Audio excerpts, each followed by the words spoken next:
Nā te iwi kei te whānuitanga o te motu a tātou kai kawe kōrero o te karare e tū takarere wā mai ana me ngā kōrero o te wā mo te kōwhiringa pōti 2023.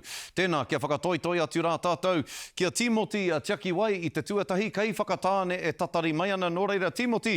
Kua kōrero koe ki ngā kai pōti o te Wairiki mō Rāwiri Waititi. He hā rātou kōrero e hoa.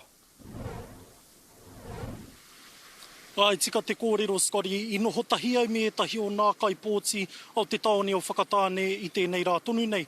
Ai, māramāna te ki te e kaha ana te nuina o nā kai pōti o tēnei taone, ai te tautoko I a Rāwiri Waititi. E hara tēnei te kōrero o horere I te mea, ko Rāwiri te kai pupuri o te tūru o te Waiariki ai tēnei wā tonu nei. Engari, ko nā kōrero o nā kai pōti ki te pāti Māori, a kia tūpato rā rātau I te wā e whiriwhiri ana rātau, ko wai rā, a ka haere ki roto I te kāwanatana, ko reipa, a ko nahirana rānei, a kia tahuri atu tātou ki tēnei pūrono.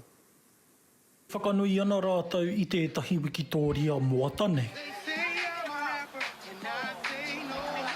I puta atu nā kai tautoko o Rāwiri Waititi te rohe o te Waiariki I tēnei rā, ki te tuku I a rātou pōti, I nā heke mai ana te rā kōwhirina. Always got to vote for Rāwiri, come on whānau, got to let our Māori people in. Ko purihia e Waititi te tūru o te Waiariki mō nātau e toru kua hori, ai pīti ia te kai tono o reipa a Tāmati Coffee I tērā kōwhirina.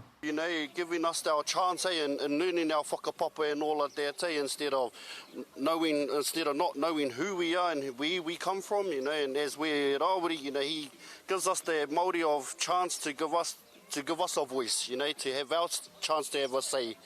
Yeah. Standing up for us, standing up for our rights, standing up for and showing people who we are, what we do, what we're about.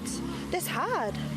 I can see it when he's in Parliament, how hard it is to face the non-Māori people in our whānau. Ko te āhua nei kua tau I nā whakaaro a e nei tānata, kai a wai tō rātou tautoko.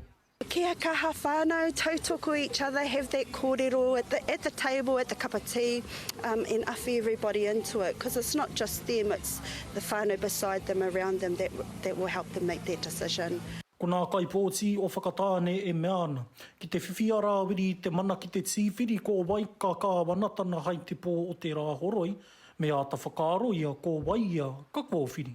I reckon he should make a deal with Labour, only because Labour's trying their best, to help us Māori people, not also Māori, also the Polynesians around the community as well. Kua tau te mānuka e tōna rohe, mā Rāwiri anō, hei kawe, Timoti Tiaki Wai, te karere.